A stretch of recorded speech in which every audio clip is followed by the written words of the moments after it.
नहीं। उनको छोड़ो, खाना कौन बनाएगा? बहुत भूख लगी है।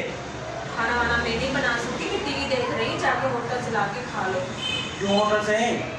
घर मेरा है, यहाँ खाना बनेगा, रोज बनता है खाना। क्या हो गया तुमको? तो आज नहीं बनाया तो क्या मतलब नहीं आ जाएगी? आ जाएगा होटल से लाके खा लो। नहीं बनाती मैं खाना। क्यों नहीं बनाती?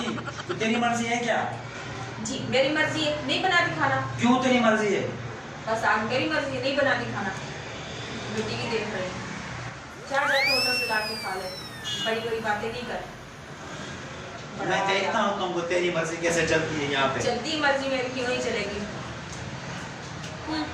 बड़ा खाना बना ले। मेरा डंडा, मेरी मर्जी। खाना बनाओगी नहीं बनाओगी? खाना बनाओगी नहीं बनाओगी?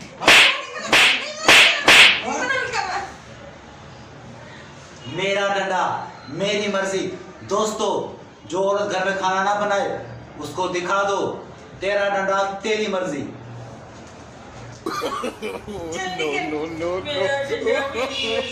No.